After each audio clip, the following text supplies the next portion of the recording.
Sare, wali Mas Sare.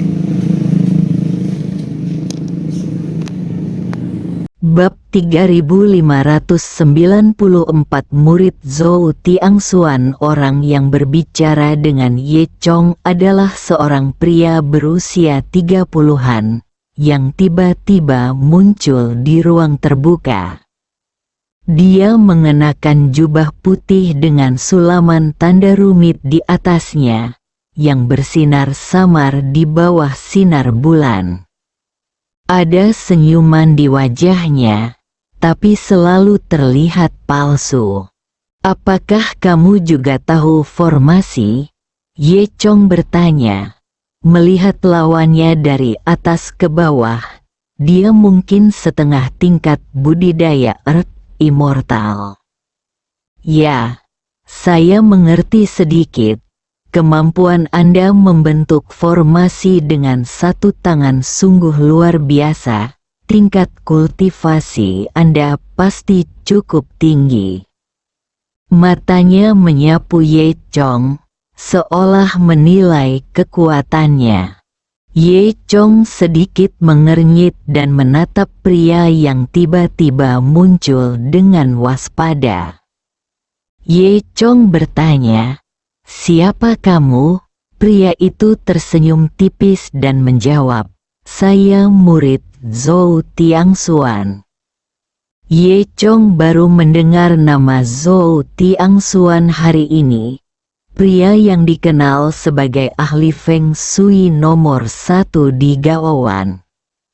"Saya datang ke sini hanya untuk memulihkan hantu ini." Ye Chong tidak mengatakan apapun. Dia tahu bahwa hantu di mulut pria ini mengacu pada Sang Yuxian. Meskipun pria ini tampaknya memiliki beberapa kemampuan, Ye Chong tahu bahwa dia mungkin tidak bisa mendapatkan kembali Sang Yuxian. "Apakah kamu pikir kamu cukup kuat untuk mengalahkan hantu ini?" Ye Chong bertanya. Laki-laki itu tidak marah, melainkan tersenyum dan melanjutkan, "Pak, Anda benar. Saya tidak sekuat Anda, apalagi menampung hantu ini. Walaupun saya tidak sekuat Anda, saya mempunyai senjata sakti. Saya pasti bisa menampungnya." Alis Ye Chong sedikit terangkat, dan dia menjadi sedikit tertarik dengan apa yang dikatakan pria ini.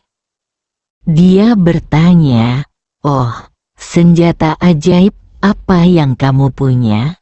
Senyuman bangga muncul di wajah pria itu, seolah ingin pamer, "Ini adalah harta yang diberikan kepadaku oleh tuanku." Saat dia berbicara, dia mengeluarkan senjata ajaib dari tangannya. Ini adalah cermin perunggu kuno. Permukaan cermin memancarkan cahaya redup dan memiliki beberapa ukiran rumit di atasnya. Pria itu terus berkata dengan bangga, "Senjata ajaib yang diberikan tuanku kepadaku disebut cermin 6 jalan reinkarnasi. Senjata itu dapat mencerminkan kehidupan hantu di masa lalu dan sekarang, memungkinkan mereka melihat dosa-dosa mereka dan dengan rela menerima reinkarnasi." Ye Chong merasa geli di dalam hatinya dan tidak berkomitmen tentang harta karun yang menarik perhatian itu. "Anda tidak percaya, Tuan?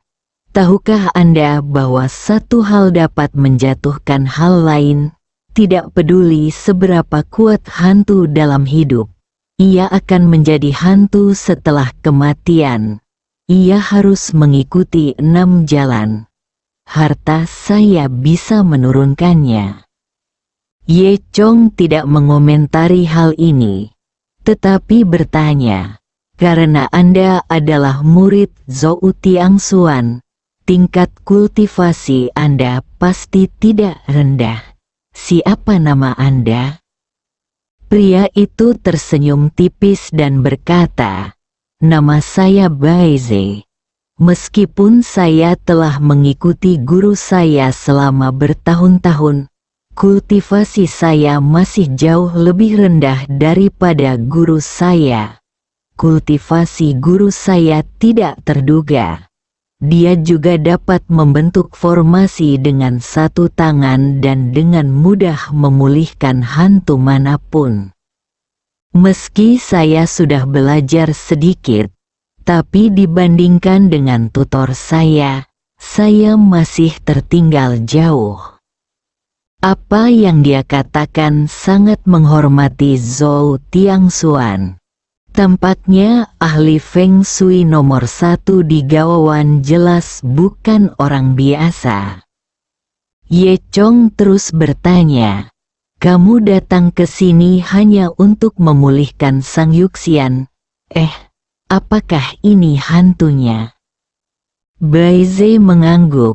"Ya, Tuan telah menghitung bahwa ada hantu yang kuat di sini. Jika tidak ditemukan akan membawa bencana bagi makhluk di sekitarnya. Jadi saya dikirim ke sini." Meskipun Baize mengatakan ini, Ye Chong merasa Baize tidak mengatakan yang sebenarnya. Ye Chong tersenyum, lalu berkata, "Kalau begitu kamu tidak perlu repot. Hantu ini telah dikalahkan olehku, dan sekarang jiwanya telah hilang." Baize pertama kali menunjukkan niatnya untuk menertawakan kemalangannya. Ekspresi ini terlintas, tapi Ye Chong masih menangkapnya.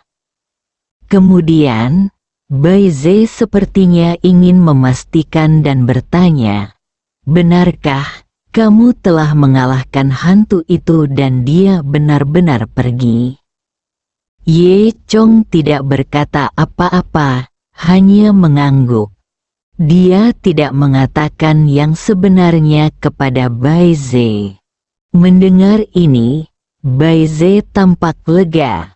Setelah itu, Baize sepertinya tidak ingin pergi dan ingin duduk dan berbicara dengan Ye Chong.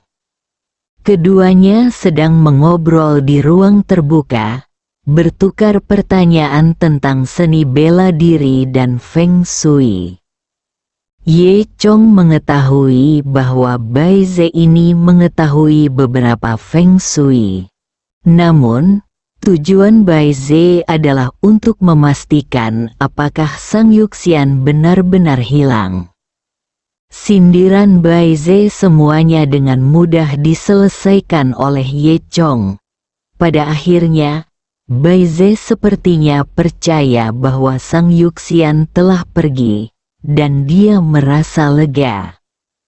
Setelah itu, Baize mengucapkan selamat tinggal, "Tuan. Saya mendapat banyak manfaat dari berbicara dengan Anda." "Bukan apa-apa." Ye Chong setuju. "Kami belajar satu sama lain dan membantu satu sama lain. Dan kami pasti akan dapat membuat kemajuan yang lebih besar dan mencapai tujuan yang lebih tinggi." Tentu saja, semua kata-kata ini dibuat-buat untuk diucapkan kepada Baize. Baize mengangguk, lalu mengucapkan selamat tinggal pada Ye Chong dan meninggalkan tempat terbuka. Setelah Baize pergi, Ye Chong berpikir lama. Tampaknya Zhou Tiangxuan dan Baize sangat mementingkan kesedihan abadi ini. Namun, Ye Chong tidak mempedulikan hal ini. Tujuannya tetap untuk menemukan lampu pemicu jiwa. Adapun Zhou Tiangxuan itu, saya tidak akan menyinggung siapapun kecuali mereka menyinggung saya. Lebih baik dia tidak menimbulkan masalah. Jika dia berani menyinggung perasaan saya, beritahu dia betapa kuatnya saya. pikir Ye Chong. Setelah itu, Ye Chong terus mencari jejak lampu pemicu jiwa di hutan. Meski saat itu malam, Ye Chong memiliki sepasang mata dewa naga dan bisa melihat sejelas siang hari. Ye Chong mencari sekeliling dengan hati-hati, matanya mengamati setiap inci tanah, mencari petunjuk yang mungkin.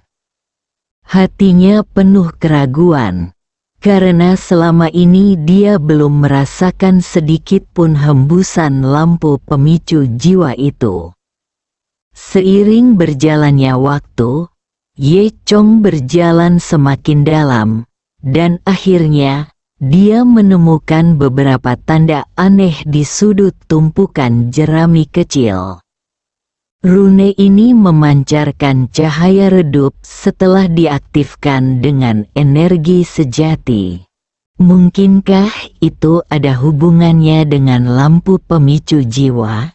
Ye Chong berpikir sendiri, lalu melangkah maju dengan hati-hati. Saat energi sebenarnya meningkat, cahaya pada rune menjadi semakin terang, dan kemudian kekuatan yang kuat tiba-tiba meledak. Kekuatan ini secara langsung membuat lubang kecil di tanah. Ternyata ini adalah lingkaran sihir kecil, agak mirip dengan lingkaran sihir penyimpanan. Letakkan benda-benda di dalam lingkaran sihir dan benda itu akan terlindung dari angin dan salju. Kecuali Anda tahu cara membuka lingkaran sihir, orang luar tidak dapat mengakses benda-benda di dalamnya. Sangat mungkin lingkaran sihir ini ditinggalkan oleh Sang Yuxian. Ye Chong segera melihat ke dalam gua dengan rasa ingin tahu. Ternyata dalam lingkaran sihir yang diatur dengan cermat, hanya ada satu kartu di dalamnya. Kartu ini tidak besar, hanya seukuran telapak tangan, berwarna putih, dengan sedikit kotoran di atasnya. Ye Chong mengambil kartu itu dan melihatnya. Tak bisa berkata-kata, itu hanyalah kartu nama promosi untuk sebuah perusahaan, dengan beberapa kata besar tertulis di atasnya. AI Teknologi. Bersambung.